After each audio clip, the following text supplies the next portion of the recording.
Go. Eugene Mulero with Transport Topics at the 2017 National Truck Driving Championships, speaking with Dan Horvath, Director of Compliance and Safety at TransForce and a volunteer at this year's event. And Dan, you were a volunteer for the 2017 Nationals.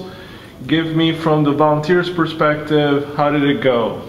It went great. We had 2 full days. We ended a little earlier this year, but out of all the years I've been doing this, really it was a seamless, smooth year. The competitors were really into it this year.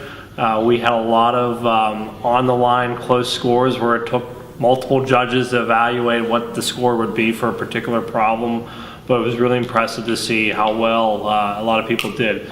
Very few that totally just blew the problem off or didn't score at all. I mean, a lot were right on the line from scoring or not scoring. So it was really interesting 2 days of evaluating the contestants and giving them scores based on it. And what did you do? What was your role as a volunteer? So I was on problem number 6 this year, which was the last problem on the course, and it involved stopping the rearmost part of the trailer in a designated space. So we had to make sure, number one, that rear bumper, the rear part of the trailer, typically the ICC bumper, was within that gap. And then from there, we had to measure 2 different parts of the trailer to see how far it was from the curb. So it was a simulated curb. So a lot of contestants would get close, and if they got a little too close, they would actually go over the line and then they wouldn't score any points at all. Whereas the closest you got without hitting it got the better points. So we saw a few 50s, but the majority were averaging around 35, 40 points on that particular problem. And that's not bad. No, not bad at all. And how big was your crew for problem 6? We had a crew of 4, so we would have 2 people measuring the part of the side of the trailer, 1 looking to make sure that the rear bumper was in a qualifying zone, and then what I was doing for the 2 days was watching the driver on the driver's side to make sure the driver was remaining in a good seated position the whole time, wasn't lifting out of the seat, that type of thing. And then we also had to watch for 3 points of contact when the driver would get out of the tractor. And because, explain what happens, how does the driver have to be inside the truck? So seated position, make sure they're not leaning out the window, and you see a lot of the contestants would have the window up, that way they're not cheating.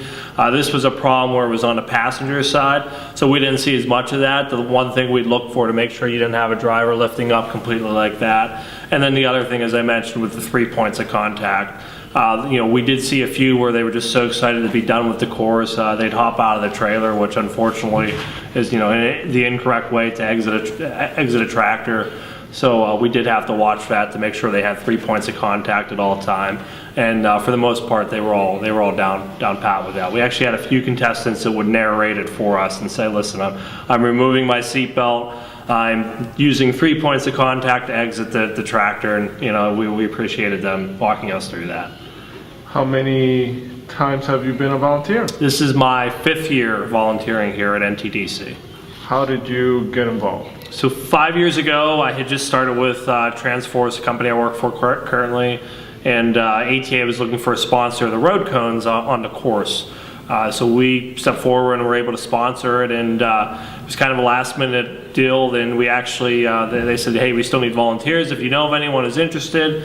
And it was in Salt Lake City, Utah that year. So I checked with my bosses and they said, "Sure, go ahead and volunteer." So I was on the course. I had worked with a couple veterans that year that had done it for several years prior to that. One of them's actually on the committee currently. But I remember my first year there, I had talked to them. They said, "Oh, it's your first year. You're going to enjoy it, and you'll be back every year. And it'll be by choice, not that you have to go there." So, sure enough, I've been here. This is 5 years.